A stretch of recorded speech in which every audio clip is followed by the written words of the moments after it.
আমি পলিটিক্যাল বক্তব্য রাখবো না। সরকারের সাপোর্ট ছাড়া হতে পারে না। প্রাক্তন মুখ্যমন্ত্রী মমতা বন্দ্যোপাধ্যায়ের সাপোর্ট ছাড়া এটা হতে পারে না। এত বড় র্যাকেট, এত দিন ধরে সবাই ইনভলভ রয়েছে। আপনি এটা তো পুরো এন্টায়ার স্টেট গভর্নমেন্ট, যিনি লিড করেছেন, responsibility goes to her also.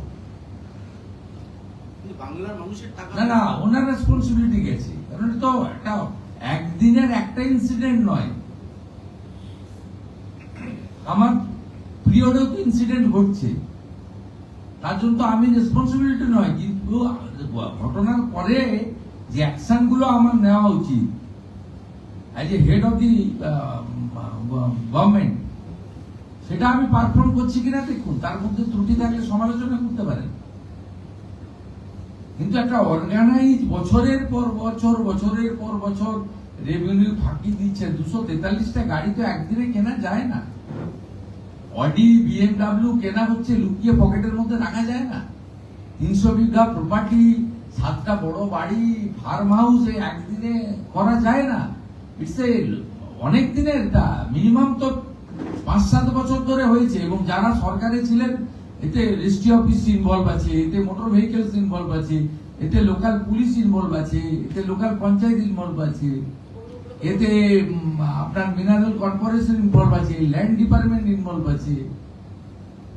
Highest level থেকে ডাইরেকশন না গেলে, যে mister Mondal is our man, ওর দিকে তাকাবে না, তাই সবাই চোখ বন্ধ করে রেখেছিল।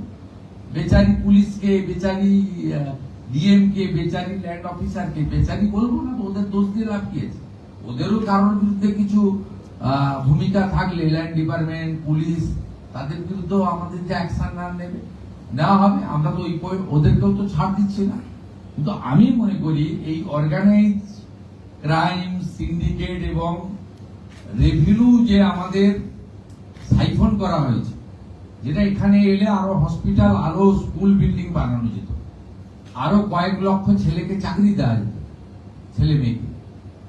সেটা যখন করতে দেওয়া হয়নি এবং এত দিন ধরে এত বড় র্যাকেট চালানো হয়েছে, এটা হেড অফ দি ইনস্টিটিউশনের কনকারেন্স ছাড়া হতে পারে না, কখনোই হতে পারে। এবং এক্ষেত্রে যারা ওয়াচডগের ভূমিকা ছিল অন্য যারা, তাদেরও সচেতনতার অভাব ছিল বা প্রতিবাদ করতে গিয়ে করতে পারেননি যে কোনো কারণে।